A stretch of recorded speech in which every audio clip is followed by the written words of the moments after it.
तो दोस्तों जय श्री राम। आप सभी का बहुत बहुत स्वागत है आप सभी के YouTube चैनल श्री रामार्थ पर।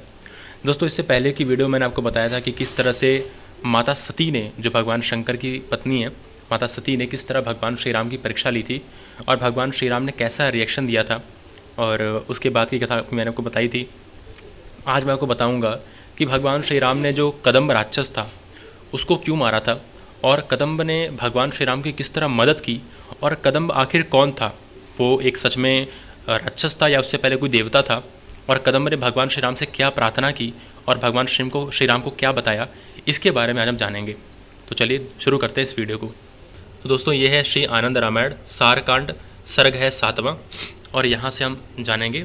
देखिए यहाँ पे लिखा है, तदंतर उसी अरण्य में यानी अरण्य यानी जंगल में, अरण्य में कबंध ने उन दोनों को पकड़ लिया। यानी कि कबंध जो राक्षस था उसने भगवान श्री राम और लक्ष्मण को पकड़ लिया।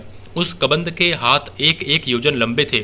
उसे सिर से विहीन देखकर राम लक्ष्मण ने उसके दोनों हाथ काट दिए। तदंतर उसने दिव्य रूप धारण कर लिया और वह प्रणाम करके श्री राम से कहने लगा, पूर्व काल की बात है, मैं गंधर्वों का राजा था। ब्रह्मा जी के वरदान से मैंने किसी के लिए भी वध्य नहीं होने का वरदान पाया था। इसी अभिमान में आकर एक दिन मैंने मुनीश्वर अष्टावक्र को देखा तो उनका 8 जगह से टेढ़ा शरीर देखकर मुझे हंसी आ गई। तब ऋषि अष्टावक्र ने राक्षस हो जाओ ऐसा मुझे शाप दे दिया। मेरे प्रार्थना करने पर पुनः वे मुझसे बोले, त्रेता युग में जब श्री राम और लक्ष्मण तुम्हारे योजन भर लंबे हाथों को काट डालेंगे तब तुम इस शाप से मुक्त हो जाओगे। तदंतर मैं राक्षस हो गया। हे राम, एक दिन मैंने देवराज इंद्र पर आक्रमण कर दिया। उन्होंने भी क्रुद्ध होकर वज्र से मेरे सिर पर प्रहार किया, जिसके परिणाम स्वरूप क्षण भर में ही मेरा सिर तथा मेरे दोनों पांव मेरे पेट में घुस गए।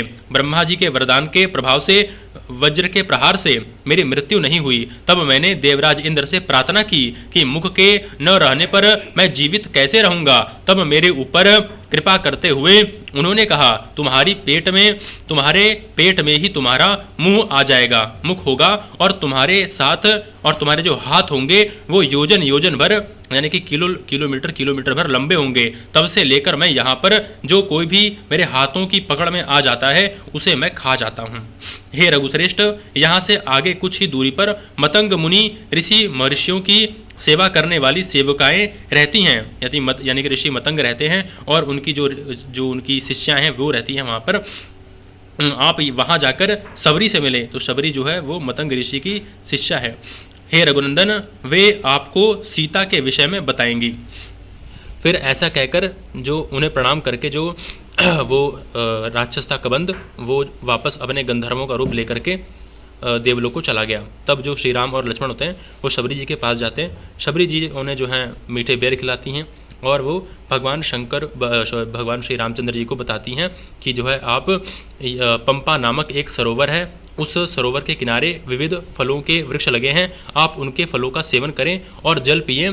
तदंतर सुग्रीव से मिलने के लिए जाएं। ठीक है, माता शबरी सुग्रीव का बताती हैं भगवान श्री रामचंद्र जी को, और फिर भगवान श्री राम ऐसा ही करते हैं। तो यहाँ पर मेन कहानी ये आती है कि जो कबंध राक्षस था वो पहले गंधर्व था, ब्रह्मा जी से वरदान प्राप्त किया था उसने कि भाई मैं बड़ा अमर हो जाऊँ, मैं किसी से मतलब मरूँ ना।